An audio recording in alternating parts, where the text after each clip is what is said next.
तो नमस्ते दोस्तों, कैसे हैं आप सब। और आज मैं आपके लिए लेकर आया हूँ मॉडल यूनाइटेड नेशंस का थर्ड ट्रेनिंग सेशन। तो जैसा कि आपको पता होगा कि हम पिछले कुछ हफ्तों से MUN की ट्रेनिंग सेशन अपने इस चैनल पर अपलोड कर रहे हैं। तो उसी की कंटिन्यूएशन में ये थर्ड ट्रेनिंग सेशन है, जिसमें हम MUN के रूल्स के बारे में जानेंगे। और ये वीडियो जो है, आप इसे देखने से पहले अगर आपने पिछली 2 वीडियोस नहीं देखी हैं, उन्हें ज़रूर देख लेना और इस चैनल को लाइक, शेयर और सब्सक्राइब ज़रूर करना। तो शुरू करते हैं आज की वीडियो। तो सबसे पहले हम पिछले 2 ट्रेनिंग सेशंस का रिकैप ले लेते हैं। तो पिछले 2 ट्रेनिंग सेशंस में हमने ये देखा था कि MUN यूनाइटेड नेशंस की एक सिमुलेशन होती है, तभी उसका नाम है मॉडल यूनाइटेड नेशंस। वो हर देश की सरकार की इकट्ठे बनी हुई एक बॉडी है, जिसमें 193 मेंबर स्टेट्स हैं जो काफी डिसीजंस लेते हैं काफी ग्लोबल इश्यूज पर, जैसे climate change, Russia Ukraine war, इस सब पर UN काफी कड़े फैसले लेती है।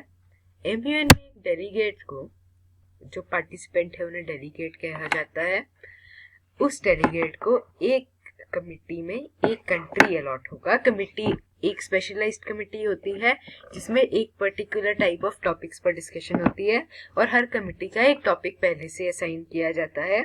तो एक कमिटी में एक एजेंडा पर आपको एक कंट्री दिया जाएगा और बाकी जो पार्टिसिपेंट्स होंगे उस कमेटी में, बाकी डेलीगेट्स को अलग अलग कंट्री दिए जाएंगे।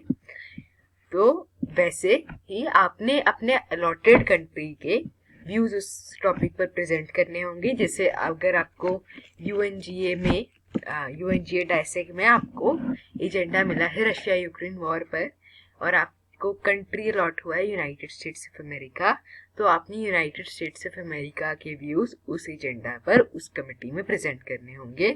और कई हमने पिछले सेशंस में ट्रस्टेड सोर्सेज देखे थे रिसर्च के लिए।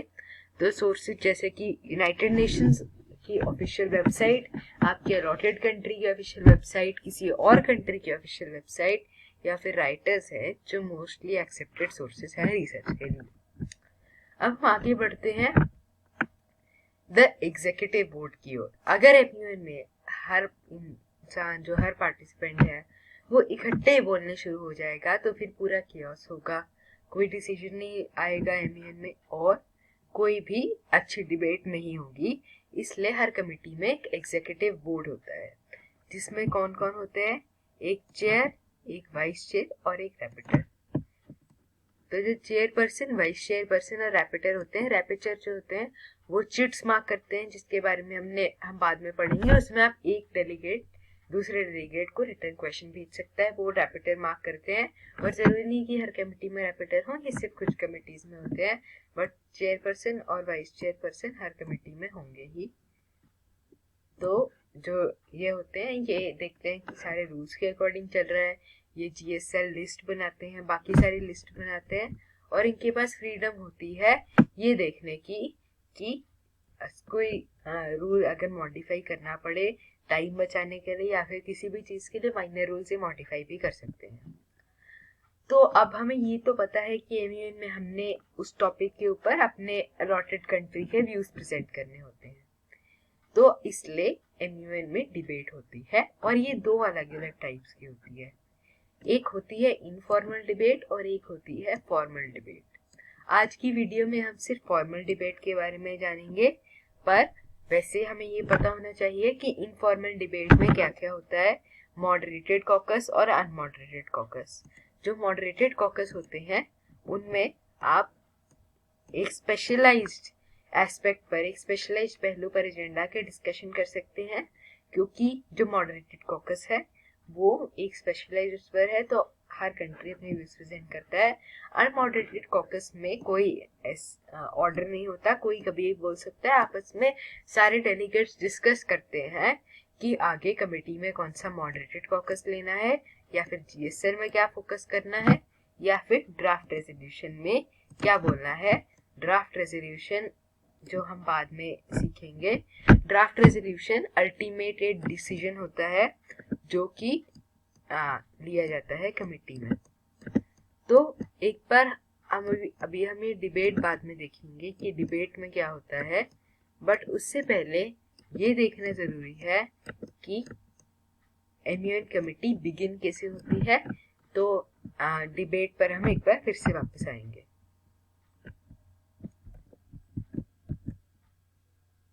तो बिगिनिंग ऑफ अ कमेटी, एक कमेटी होती है जो वो एक रोल कॉल से बिगिन करती है। रोल कॉल जो होती है वो आपकी अटेंडेंस की तरह होती है।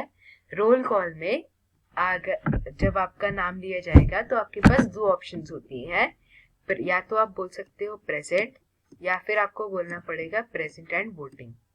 प्रेजेंट की जो ऑप्शन होती है, अभी हमने ड्राफ्ट रेजोल्यूशन की बात की, तो जो ड्राफ्ट रेजोल्यूशन होता है वो एंड का एक डिसीजन होता है जिस पर वोटिंग की जाती है कि एक्सेप्टेड है या नहीं है। तो जैसे आपने पिछले कुछ दिनों में सुना होगा कि इंडिया ने एब्सटेन किया है कई रेजोल्यूशंस पर रशिया के ऊपर, तो एब्सटेन का मतलब होता है यस और नो, कि या तो आप यस बोल रहे हो या फिर आप नो बोल रहे हो। तो एब्सटेन की जो ऑप्शन होती है, या तो आप ड्राफ्ट रेजोल्यूशन पर वोटिंग से एब्सटेन कर सकते हो, या फिर आप यस बोल सकते हो, या फिर आप नो बोल सकते हो। तो आपके पास ये तीन ऑप्शंस है। तो इसलिए ये दो अलग अलग ऑप्शंस है, प्रेजेंट की और प्रेजेंट एंड वोटिंग की।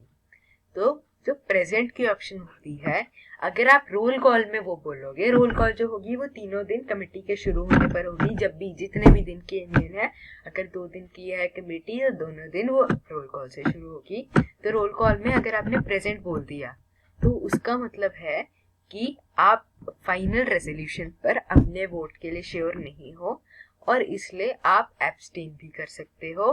तो अगर आपने रोल कॉल में प्रेजेंट बोला, उसका मतलब ये है कि आप फाइनल रेजोल्यूशन पर यस बोल सकते हो, नो बोल सकते हो या एब्सटेन कर सकते हो। लेकिन अगर आपने प्रेजेंट एंड वोटिंग बोला तो उसका मतलब है कि आप प्रेजेंट हो कमेटी में और वोट भी कर रहे हो। तो फाइनल ड्राफ्ट रेजोल्यूशन पर आपके पास एब्सटेन की ऑप्शन नहीं होगी, फिर आपके पास या तो यस की ऑप्शन होगी या फिर नो की ऑप्शन होगी। इसीलिए हमेशा ये प्रेफर्ड होता है कि हम प्रेजेंट बोले, क्योंकि अगर हमें प्रेजेंट वोटिंग बोल दिया तो फिर फाइनल रेजोल्यूशन पर वोट करना मुश्किल हो जाएगा। इसलिए आप हमेशा प्रेजेंट ही बोलो कमेटी में। उसके बाद the agenda is set by saying the delegate of XYZ country wishes to raise a motion to set the agenda to XYZ। इसका मतलब ये है कि जब रोल कॉल होगी तो कमेटी का टॉपिक डिसाइड होगा।